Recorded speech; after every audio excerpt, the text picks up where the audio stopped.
ইউটিউবে এরকম text highlight ইফেক্টের অনেক ভিডিও দেখেছেন। তো চলুন আজ দেখা যাক এই ভিডিও কীভাবে বানায়। প্রথমে পিক্সেল অ্যাপে যাব, যাওয়ার পরে ওইখানে থ্রি ডট আছে, থ্রি ডটে ক্লিক করব। থ্রি ডটে ক্লিক করলে ইমেজ সাইজ আসবে, ইমেজ সাইজে আমরা ক্লিক করব। কাস্টমাইজে আমরা ইউটিউব ব্যানারে ক্লিক করব, ওকেতে দেব। তো যেই লেখাটা আছে ওটাকে আমরা টাচ করে একটু ছোটো করব এবং ডাবল ক্লিক করার পরে ভিতরে যা লেখা আছে তা আমরা ডিলিট করে দেবো এবং অনেকগুলো স্পেস দেব, দিয়ে ওকে করে দেবো। দেন আমরা একটু নিচে গিয়ে এতে যাব এবং এই পাশে আসলে আর টু যদি আমরা রোটেট করে সাইডে আসি তাহলে এখানে একটা ব্যাকগ্রাউন্ড আছে, তাই ইনেবল করে দেবো। এবং নিচে আসার পর আমরা যেই কালার মন চাই সেই কালারটা আমরা নিব। তো নিয়ে ডান দিকে বাড়াই দিব এবং বাম দিকে দুটো বাড়াই দিব আমরা, ওকেতে ক্লিক করব। এবং 3 নাম্বার যেটা আছে সেখানে গিয়ে আমরা ব্যাকগ্রাউন্ড রিমুভ করে এটাকে ডাউনলোড করে রাখবো। ডাউনলোড করার পরে এটা আমরা সেভ করে দেবো।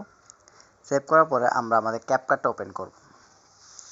ক্যাপকাটটা ওপেন করার পর আমরা এখানে আমাদের প্রধান ছবিটা যে স্ক্রিনশটটা আমরা এডিট করবো সেই স্ক্রিনশটটা আমরা ক্লিক করব। দেন এটা আমরা আসবো, স্ক্রিনশট ক্লিক করার পর দেন আমরা রেশিওটা ক্লিক করব। তো রেশিও ক্লিক করার পরে 16:9, কারণ আমরা ইউটিউবের জন্য বানাবো তাই আমরা এটা ক্লিক করলাম। দেন আমরা 2 হাত দিয়ে ধরে এটাকে জুম করে নেব। জুম করার পরে আমরা এখানে ওভালেতে ক্লিক করে অ্যাড ওভালে চাপ দিব।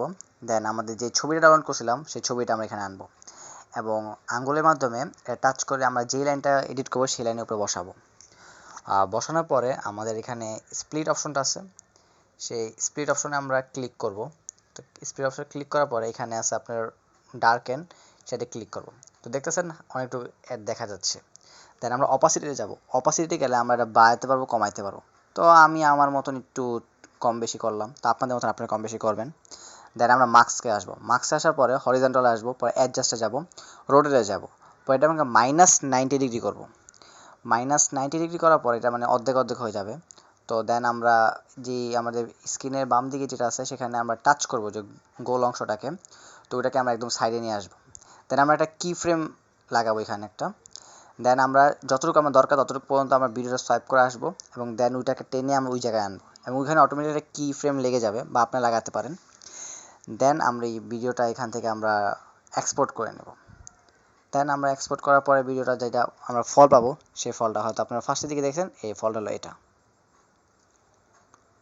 তো আপনারা যদি এরকম ভিডিও আরও পেতে চান subscribe, and thanks for watching my video.